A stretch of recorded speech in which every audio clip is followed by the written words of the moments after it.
welcome back to another episode of Lauren's Take. Hello. We are vibing, thriving almost at the end of the first month of January. I'm kidding, it's only January 21st. But anyway, hello, welcome back to the channel. If you haven't been here in a bit, I made a video last week, or at least published it last week. No, I did make it last week too, of all the books that I received for Christmas. And I got a lot of books as usual, but it's great. Today, though, as you can see from the title of this video, is going to be a review because I haven't done one in a while. And let's get into it. And it is on the one and only A Psalm of Storms and Silence by Roseanne A. Brown, the sequel to A Storms of Wraiths and Ruin. Y'all, we're going to get into it because it was good. I loved it. I loved it. I loved it. But before we do that, please subscribe to the channel if you are not subscribed already. And let's get into it. Okay, so as I have been doing recently, I'm going to read what the book is about because you guys know I give horrendous summaries.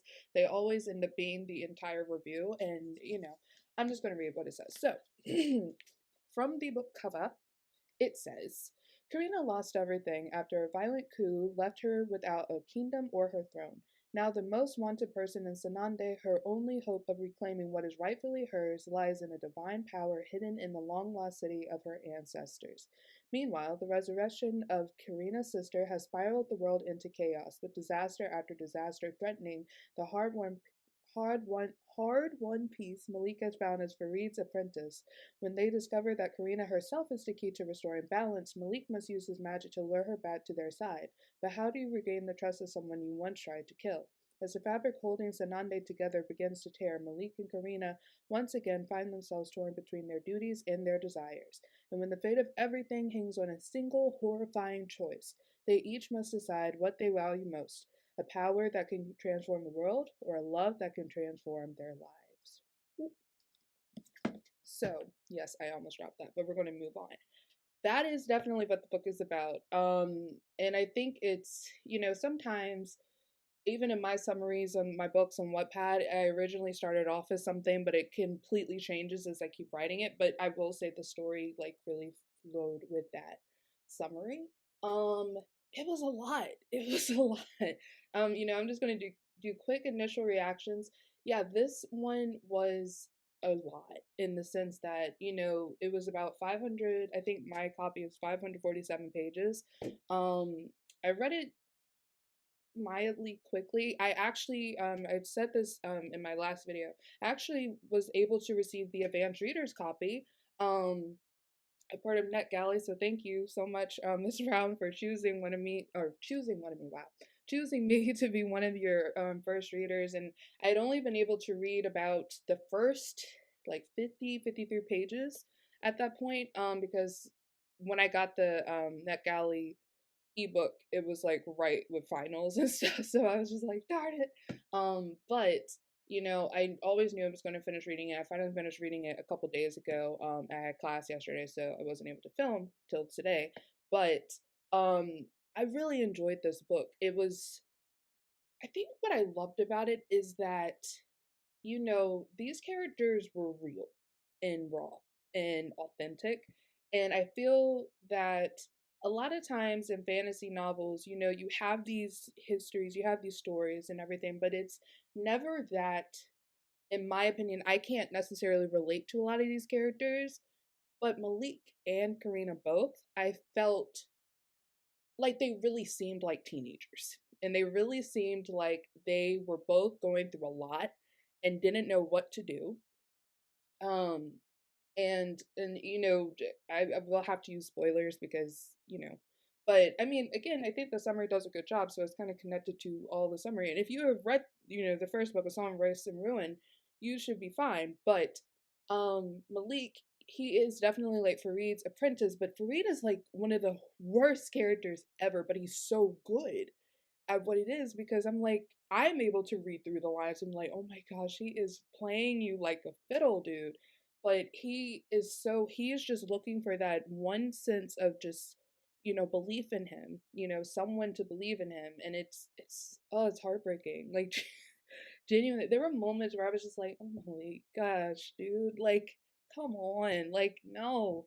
And it's hard because he wanted to protect his sisters, and in the process he lost his sisters. And because he was trying so hard to please Fareed, and Fareed, even when Malik bent over backwards trying to help him, and even though he was falling in love with Karina, like he was already in love with her, but falling more and more in love with her, even though she was the enemy throughout the whole book, he was still helping Fareed. And then, of course, Karina finds out everything, and, it is what it is. But, you know, Malik is at wit's end, and he gets to his lowest point in the book, and he's like, I don't know what to do. And Fareed is literally like, stop whining. Like, I have no time for you. Go somewhere. And Malik, like, literally loses it. And, um, trigger trigger warning, I'm not going to say what it is, but that was like really, it hurt me to the core. Like, I was just like, oh my gosh, because the one thing that Malik suffers with is like severe anxiety. And I think all of us have had those, moments of anxiety, and something that he himself acknowledges, and you can tell that he is struggling with that. And he's also trying to hold in Adir, the faceless king in him, hold his power in, and, kind of combine their magic to kind of calm down in him. So he's holding in something literally, and he's also just holding back, like he doesn't know what to do. And I feel like that it was just it was a lot. Like I was just like, there were moments where I would just be sitting there and I was like, no, Malik, no. He just, oh my gosh. He became like one of my, I say this easily sometimes, but I genuinely mean it. I think he really became one of my favorite male characters ever, because his story was so vulnerable and raw.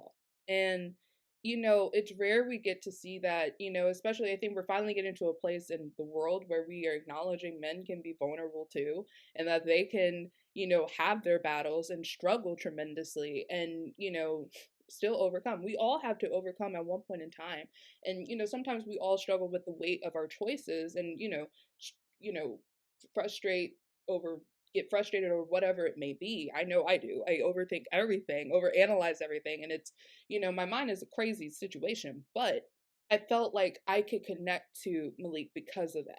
Because he's doesn't want to let anyone down, but then his heart wants something, and then, his mind wants something, and then the people around him want something, and he doesn't know how to break it apart. He doesn't know what to do.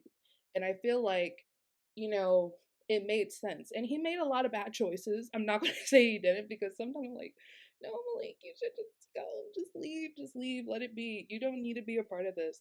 But and he realizes that in the end. And he, finally, when it comes to him being able to, pick between Fareed, Karina, and Hanan, yeah.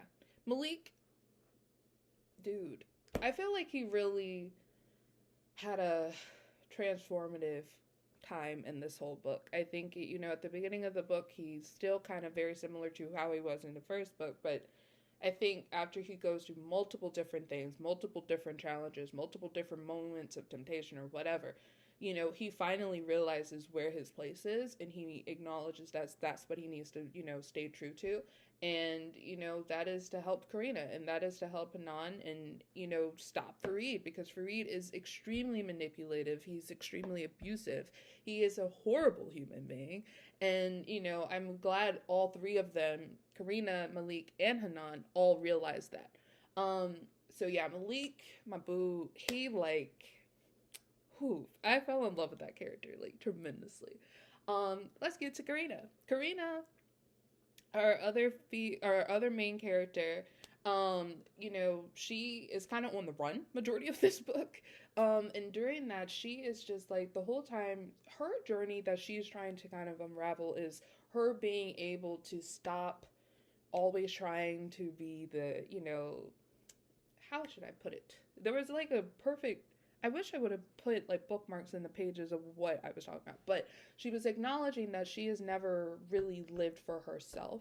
She's always done what would come back as someone else, because she's always trying to, because she's believed that she was always everyone's second choice, in a sense. Um, And because of that, she kind of acted out. And she, I mean, I feel like, when you always have to live up to a certain, she's always comparing herself to her sister, Hanan, and her mom, the Kestrel, who was killed in the first book. And that's kind of like how even her and, Malik end up meeting, and everything, and Solstasia and all that. But, she really went on a journey herself in terms of trying to figure out what decisions do I make. And the whole time she didn't, because they had to perform the rite of renewal, which is to reverse what Farid did, trying to get Hanan back in the rite of resurrection in the first book. And so the rite of renewal, it takes a psalm, probably find it. It's like, I know it's a psalm, LOL, a psalm of storms and silence. It takes the scepter, and it takes the flute, and it takes the soul of a queen, right? Like the heart of a king was needed for the rite of resurrection. The heart of the soul of a queen is needed for the rite of renewal. So at that time, our girl Karina was the only queen, right? And, even though Hanan was about to become queen and everything, she was like, ain't no way they're going to allow Hanan to do this, right? Or Hanan to do this at all. Especially with Farid, who's obsessed with her, and in love with her, but is not even in love. He wants control of her, and he would like to pretend in his little mind that he isn't like that, but he is. You gotta be, completely honest about that. But, Karina eventually finally acknowledges, so many people have taken so many sacrifices for her. And she's like, it's about darn time she does it herself. And, I love that journey because it is hard. And I felt like this book was realistic in the sense of our minds, instead of trying to, think everyone thinks this way. Like, yes, I'm going to be selfless. Yes, I'm going to be this. We would like to be. But most of the time, if it's like a situation, like if whatever it's going to take, this is a big philosophical question on the train, or the trolley effect, or whatever it is, the trolley problem. But that's kind of like what she was in that situation. And Dedele, one of the champions from Sostasia, the female champion, she was saying that. And, then Karina kind of was like, because she really didn't want to die. She was like, I don't want to have to die. But it's like, you have to be able to take that moment of being able to acknowledge, okay, how many people are going to live because of this one person or one sacrifice? And even though Karina eventually got to that, of course she doesn't die, thank God. But I really thought, it could change like that, because some fantasy novels, they do end that way. And, sometimes that's like the legitimate, that's how it should end. But of course you don't want that to end, Again, look at us being selfish in that regard. But I think that was very telling of human nature. I think this book is a really good representation of human nature. I feel like, sometimes the heart wants what it wants and you don't know what to do about it. I love how I act like I've been in a relationship, which I have not. My only relationship is with BTS right now, but, it is what it is. I'm kidding. But I'm a book nerd, of course, so all the guys that I'm obsessed with in these books, yes, they're my boos. But I feel like Karina went through that, that story, and she was like, I'm willing to do that. And thankfully she didn't have to make that decision, but she did have to lose her sister, Hanan, in the end. And I'll talk about Hanan just a little bit. Hanan, the whole time everyone was really scared to be around her because she wasn't necessarily Hanan, because Hanan, of course, has been dead for 10 years. But, we started seeing a lot of what Karina had always talked about, how her sister really was raised to be a queen. And, there's this special scene when they're in the lower city, and it's because, she's like, I don't know what to do. I'm stuck in here. I died in this castle. I don't want to be here. And Malik and Layla and Nadia are like, okay, we'll take you out. Well, Layla and Nadia are Malik's sisters. And they're like, we'll take you away. And I think Layla kind of fell in love with Hanan, but that wasn't really talked about because Layla and Nadia end up leaving. But yeah, if you read the book, you know what I'm talking about. But yeah. So anyway, yeah, that happened, and they go to the lower city, and then one of the omens, because of the rite of resurrection being performed, happens, and right when they're in there, and so many people are, misplaced and whatnot. And Hanan is like, no, we have to save them and take care of them. And Farid is like, no, we got to take care of you. And she's like, no, we are going to take care of those people. And I was like, yes, queen. So, lol. But anyway, yes. So Hanan, I loved her. I loved her character tremendously. I think she was legitimate. I think she was kind. I think she was a sweet person, a funny person, and loved her sister. And there were definitely moments in that I was worried because like there's a certain scene in which Fareed loses his actual mind, and I wanted to go in the book and punch him myself, but you know, eventually both Malik and Hanan acknowledged that they were wrong in not protecting Karina in that moment. But you know, we're gonna move on. And yeah, it was a really really good book, and the characters, a lot of character development. But one thing, you know, and I'm okay, I'm gonna go into the things that, you know, needed a little work on my overall rating of the book. Okay, so some things that were a little lacking. There were definitely points in the book that they were slow and they were kind of drawn out, than longer than they necessarily needed to be. I think I was around like page 400 something, and I felt like I was just trying to read just to get through it because of like I need to get to the like point. You know, and remember I had trouble reading the first one because to me it took a while for it to finally get somewhere. Like it took about 200 pages, I remember, on the library, and when I was reading it from the library. And that's like almost half the book. So this one was definitely more entertaining in my opinion. I enjoyed this one a lot more than the first one because the first one was just slow in my opinion. But there were definitely slow moments in this one, but they eventually got together. They got themselves together and everything, so that was good. I don't know how I feel about the ending. I wish you kind of would have just left it on the chapter. I didn't like the little story at the end. Because it was just kind of frustrating in my opinion. I'm like, so what? It doesn't mean anything happened. It's kind of like I'd rather us just figure it out on our own. I've gotten to that point. I don't like epilogues because then they kind of finalize everything. And Rick Riordan actually said that. He was like, I don't like epilogues because it kind of like shuts it down to a point that it's not going to, you know, do anything else. So yeah, I didn't like the ending too much. But I liked how everything was solved in the end. I really do want to know. I wish we also would have been able to see what happened with Layla and Nadia. Was he ever able to find them? You know, was he able to find them quickly? You know, I thought it was really weird, you know, but I wish that wasn't left undone, you know, kind of in the book. Like, we know he went off to go find them, and, you know, Karina went off to Solstasia and everything. You know, not Solstasia, lol, that's the festival. Went back to Ziran in order to fix everything there. But, you know, I wish that was a little solved better. Yeah. I really loved some of the side characters. Caracal, I hope I'm saying that name correctly. And Ife, I loved Ife. Afwa.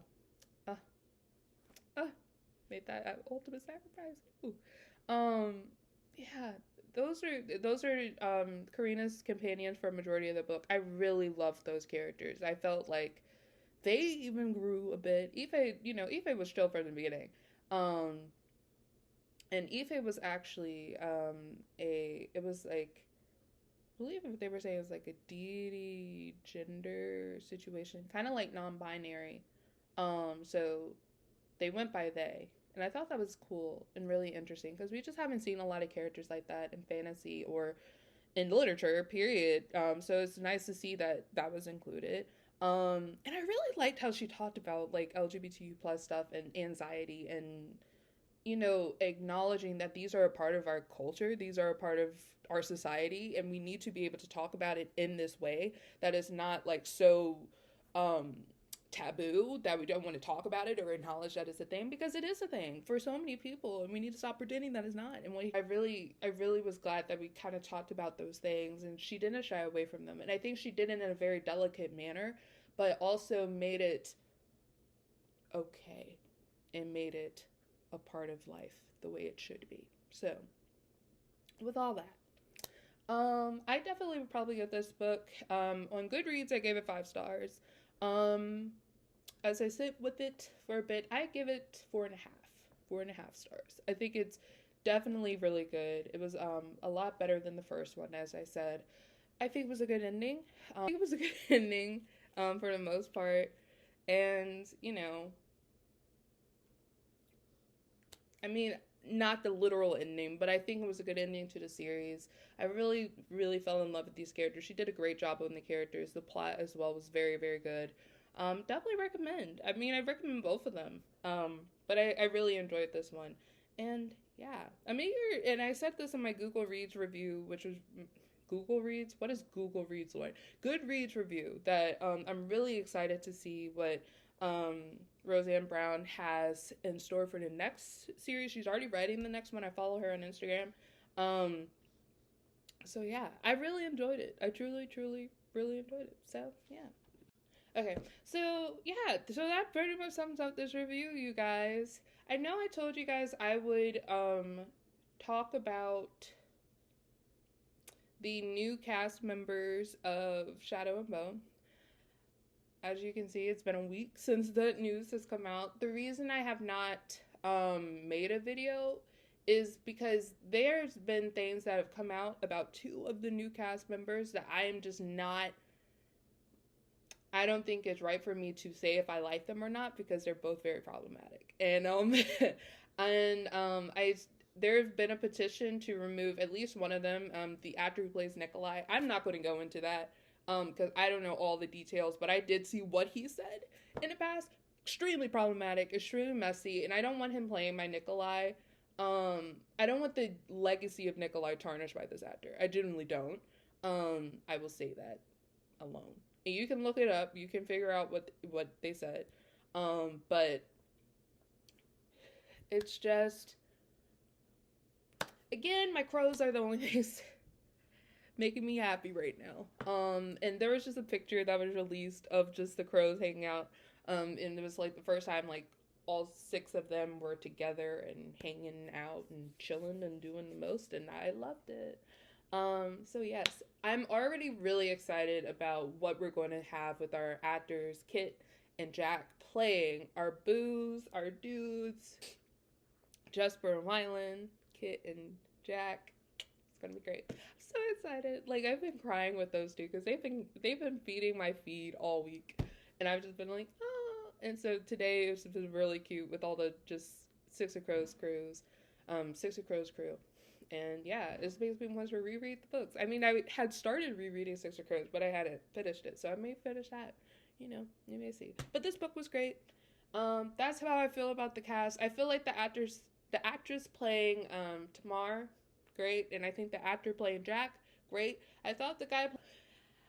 Alright, that's the end of the video. Make sure to give this video a big thumbs up. Don't give it a thumbs down. That's just rude. Also, subscribe if you're not subscribed already. And I will see you in the next video. Mask up, social distance, get vaccinated, help the world, be a good person, love your neighbor as thyself. And I hope you're doing well. Okay, see you guys later. Bye.